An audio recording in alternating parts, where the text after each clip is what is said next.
Apa kabar para pemirsa? Satu enam sidik ini Anda mengikuti Warta Berita PTS. 10 Februari, Taiwan dilaporkan tercatat ada 37 kasus lokal dan 46 kasus impor. Di antaranya meliputi 3 kasus baru di kota Chaozhou di Pingtung. Untuk tahu awal diketahui jika penularan berasal dari adanya anggota keluarga yang sempat berwisata ke utara Taiwan. Selain itu, pabrik PCB Korea di Sulin di New Taipei, tanggal 9 Februari disebutkan ada 1 PMA wanita yang positif. Sebegitu diketahui, pabrik segera melakukan desinfeksi dan perluasan pemeriksaan.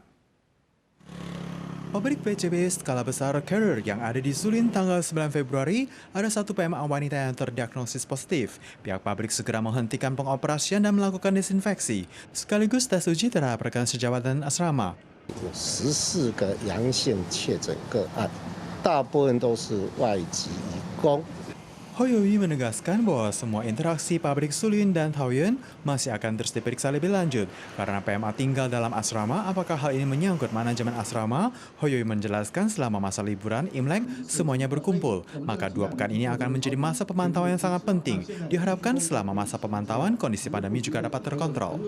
Selain itu di Taman Zhongshan di kota Chaozhou, Pingtung tanggal 10 Februari dibentuk posko pemeriksaan darurat. Dan 2 hari berturut warga setempat juga menjalani tes uji gratis. Hal ini dikarenakan adanya 3 kasus baru di klinik Chaorong. Bupati Paman An mengimbau warga yang sempat mendatangi klinik tersebut tanggal 5 hingga 8 Februari dan yang memiliki jejak rekam sama diharapkan segera melakukan pemeriksaan. Untuk tahap awal disebutkan bahwa pasien bekerja di klinik terkait, sehingga seluruh karyawan juga kini tengah dipantau, melakukan desinfeksi dan Pemkab menjelaskan jika ketiga kasus berasal dari penularan akibat adanya keluarga yang sempat berwisata ke utara Taiwan. Agustus tahun lalu, seorang polisi baru markas Xie di distrik Sansu di New Taipei dituduh memarahi seorang PMA yang tengah menelepon, bahkan memborgolnya di depan sebuah supermarket dan dibawa ke kantor polisi. Usai diperiksa ternyata tidak bersalah dan polisi tidak menyatakan permintaan maaf, bahkan membawa PMA terkait dan dibuang di pinggir jalan begitu saja. Kejadian ini akhirnya diadili oleh kejaksaan setempat dan polisi terkait dituntut dengan alasan telah melanggar kebebasan manusia. Terlihat seorang PMA yang berada di luar supermarket dan tengah diperiksa oleh polisi. Adu mulut di antara kedua orang semakin sengit. Polisi menyita HP PMA dan memborgolnya. Pihak kejaksaan menemukan jika kasus ini terjadi pada Agustus tahun lalu. Saat polisi tengah melakukan razia, PMA tidak segera mengeluarkan kartu identitasnya, namun segera mengambil HP dan mencoba menghubungi ormas dan teman untuk membuktikan jika dirinya adalah seorang PMA resmi. Namun pihak kepolisian tidak mempedulikannya, malah segera membawanya ke kantor polisi.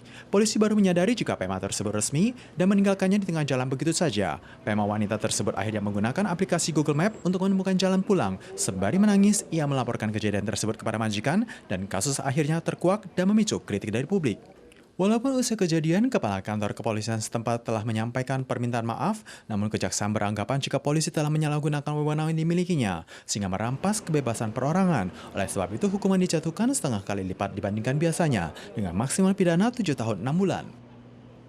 Festival Lentera Taiwan tahun ini digelar di Weiwuying dan Love River di Kaohsiung. Tanggal 9 Februari malam telah dilakukan pengetasan penerbangan 1.500 pesawat drone yang memamerkan atraksi 3 dimensi, menjadi pertunjukan seni pesawat tanpa awak berskala terbesar yang pernah digelar di Taiwan. Gemuruh Omar Mancan yang kesamalah menampilkan keperkasaannya di atas sungai Love River di Kaohsiung. Festival Lentera 2022 tahun ini digelar di Kaohsiung. Kali ini menampilkan 1.500 pesawat drone memberikan pertunjukan menarik sembari doa bagi seluruh masyarakat. Diameter setinggi bangunan 40 lantai berbentuk bola bumi yang berputar bertambah besar 35 meter dibandingkan dengan pertunjukan serupa yang digelar pada saat upacara pembukaan Olimpiade musim dingin di Beijing. 1.500 pesawat drone terus melakukan perubahan 3 dimensi di atas sungai Love River, mulai dari paus biru, bendera berbagai negara pendonor vaksin bagi Taiwan, Ratu Badminton Tsai Ching, semikonduktor Taiwan, dan lainnya. Pertunjukan akan terus digelar tanggal 11, 12, 18, dan 19 Februari malam tepat di atas sungai Love River di Kaohsiung.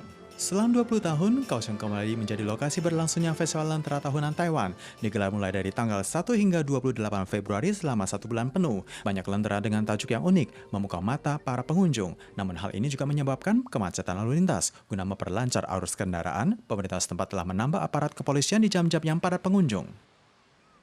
Para pemirsa sekalian, sekian Warta Berita PTS. Selanjutnya mari kita saksikan Dusun Lukisan di Peru. Kita suara lagi pekan depan, tentu saja dalam waktu dan acara yang sama. Sampai jumpa.